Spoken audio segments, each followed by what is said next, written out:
not promote or promotion any illegal activities. All content provided by this channel is meant only for educational purposes. Lok Sabha নির্বাচনের দিন যতই এগিয়ে আসছে ততই শাসক ও বিরোধী দলের নির্বাচনী প্রচার, জনসংযোগ ও একে অপরকে কটাক্ষ করার নিদান চলছে যারপরনাই ভাবে।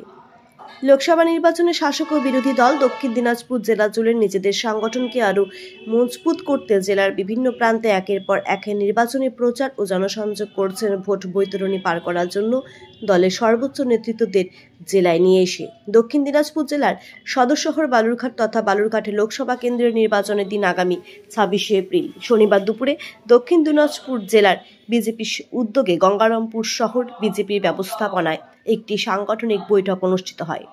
উপস্থিত ছিলেন রাজ্য বিজেপি সভাপতি তথা বালুরঘাট লোকসভা কেন্দ্রের বিজেপি প্রার্থী সুকান্ত মজুমদার, গঙ্গারামপুর বিধানসভার বিজেপির বিধায়ক সত্যেন্দ্রনাথ রায় সহ জেলা বিজেপির বিশিষ্ট নেতৃত্বরা। সেদিন রবীন্দ্র ভবনে মূলত আগামী লোকসভা নির্বাচনকে সামনে রেখে এই সাংগঠনিক বৈঠকের আয়োজন করা হয় বলে বিজেপি সূত্রে খবর। এদিন মঞ্চে উঠেই সুকান্ত মজুমদার তৃণমূল কংগ্রেস দলকে একহাত দিয়ে মুখ্যমন্ত্রী ও রাজ্যের শিক্ষামন্ত্রী ব্রাত্য বসুকে অপদার্থ বলে কটাক্ষ করেন। পাশাপাশি বালুরঘাটে লোকসভা কেন্দ্রে তৃণমূল প্রার্থী তথা রাজ্য ক্রেতা সুরক্ষা দপ্তরের মন্ত্রী বিপ্লব মিত্রকেও কটাক্ষ করেন সুকান্ত মজুমদার। পাশাপাশি তিনি এই সভা মঞ্চ থেকে সকলকে আগামী 26শে এপ্রিল পদ্মফুল চিহ্নে ভোট দেওয়ার জন্য আহ্বান জানান। গতবার 19-এ পেয়েছিলাম কটা? 18টা। এবার সেই বিজেপি দেখাচ্ছে 20টা পাবে বিজেপি।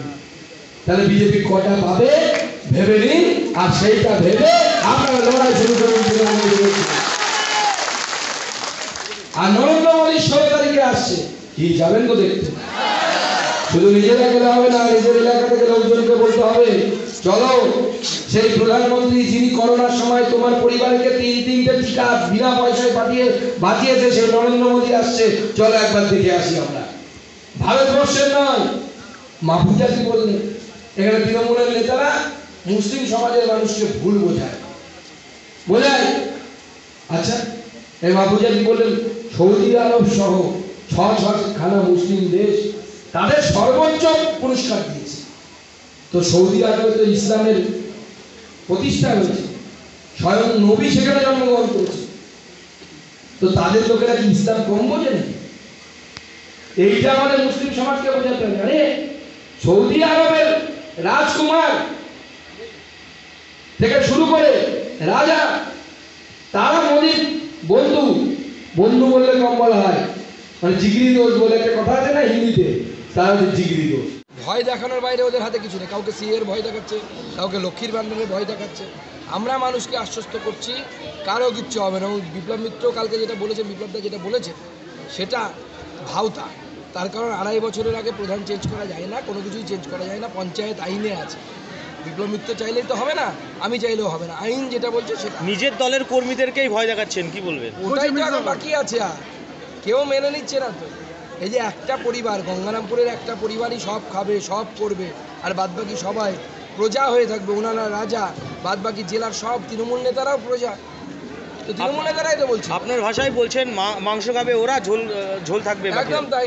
এরপর তো ঝোলও পাবে না, এরা এমন পরিস্থিতি করেছে ঝোলও পাবে না, এরপরে ঝোলের গন্ধ শুকতে দেবে। এখানে একটা সন্দেশ পাওয়া গেছে, খালি সন্দেশ করছে, একটাও খুন হয়নি। আমরা অভিযুক্তকে ধরেছি, ওরা মণিপুর হাসপাতাল দেখছে না। হ্যাঁ, ওরা শুধু এইসব দেখতেই ভালোবাসে। বসে শুধু দেখবেন না, একদম সব শেষ হয়ে যাবে। সন্দেশখালি নিয়ে কটাক্ষ মুখ্যমন্ত্রী। দেখুন, সন্দেশখালিতে মুখ্যমন্ত্রী বলছে খুন হয়নি, লজ্জা লাগে না মাননীয় মুখ্যমন্ত্রী? 3জন বিজেপি কার্যকর্তাকে, এদের মধ্যে 2জনের লাশ পাওয়া যায়নি এখনো পর্যন্ত। লাশ কোথায় আছে? 3জনকে এই শেখ শাহজাহান খুন করিয়েছে। মহিলাদের ইজ্জত আবরু নিয়ে খেলা হয়েছে, আর মুখ্যমন্ত্রী তারপরেও সন্দেশখালির কথা এইভাবে নির্লজ্জের মতো বলছেন, লজ্জা লাগছে। মণিপুরে কি হয়েছে? 2টো জাতিগোষ্ঠীর মধ্যে দাঙ্গা, সেখানে কার কি করার আছে? পুলিশ প্রশাসন থেকে শুরু করে, আর্মি থেকে শুরু করে সবাই লেগে আছে, কেউ ছাড়েনি। সবাই চেষ্টা করছে যাতে পরিস্থিতি শান্তিপূর্ণ হোক, কিন্তু 2টি জনগোষ্ঠীর লড়াই। এখানে তা না, একজন ব্যক্তি তৃণমূল কংগ্রেস দল সব মহিলাদের ইজ্জত লুট করেছে।